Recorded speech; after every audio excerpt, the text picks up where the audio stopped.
I'm Amanda Thomson and I'm a visual artist and writer from Scotland. For years now I've been making work about Scottish landscapes, particularly in the Scottish Highlands, and more specifically about Abernethy Forest in the north of Scotland where I stay. So the question about how I connect to nature from my home is quite clear because it's just outside. Abernethy Forest was one of the main sites for my doctorate, and then and now I'm interested in how a multimodal arts practice can communicate aspects and elements of place that respond to a place's complex and multifaceted nature. I'm also interested in how different knowledges can articulate and explain what a place has been, is, and might become. So for almost the last decade, I regard myself as producing an ongoing and multifaceted body of work which draws on anthropology, geography, history and ecology and responds to layers and complications of place. By doing so, I can draw on histories and the movements large and small, changing atmospheres and effects, the small things and bigger events that make up this forest and my experience of it. Originally I trained as a printmaker, but I'm interested in finding the best form that fits the idea I'm interested in exploring at particular times. So I've made etchings and photographs, I've made soundworks and sculptural pieces, I've made artist books, and these all come together to draw out different narratives and connections. For a year and a half or so, I've sat my camera on a corner fence post, filming an alder tree which sits by a burn and the trees that are beyond it. I'd make 30-second films, sometimes 2 or 3 times a day if I found the light particularly interesting, occasionally once a week, sometimes just once or twice a month. The resulting work reveals the slow and shifting changes of season, light and time passing.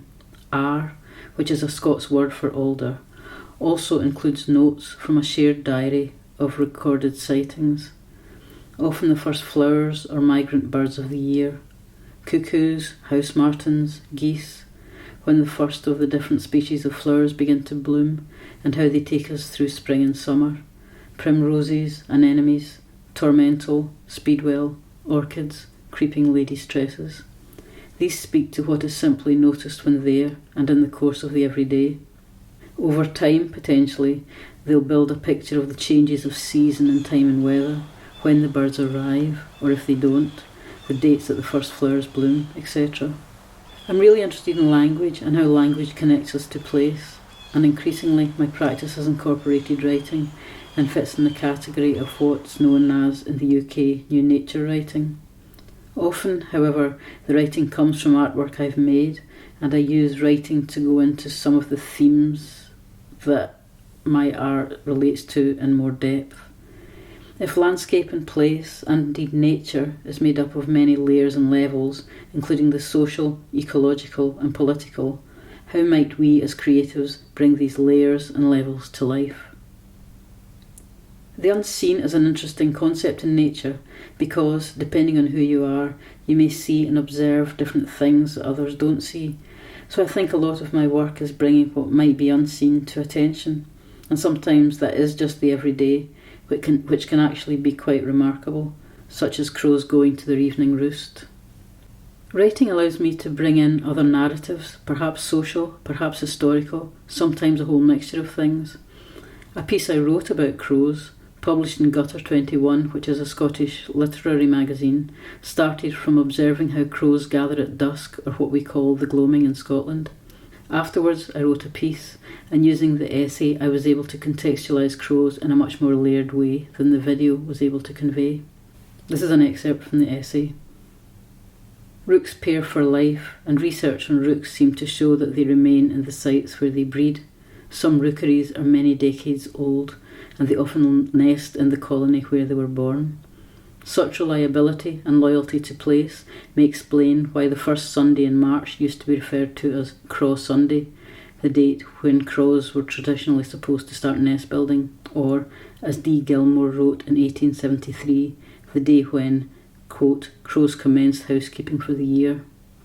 Old Scottish phrases speak of crow sociability: a craw's bridal, a craw's court, a craw's marriage, jet tribe, and rook, a disturbance, uproar, a noisy company, a set of boisterous companions, a house swarming with inmates.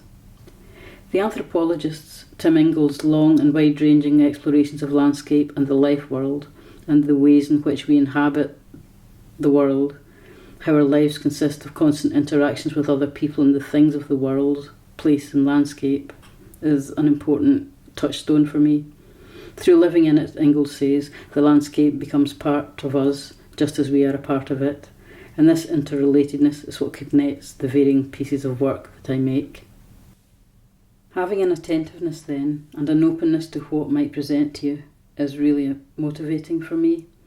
You can never know what will spark your attention or what will grab you and make you want to make work.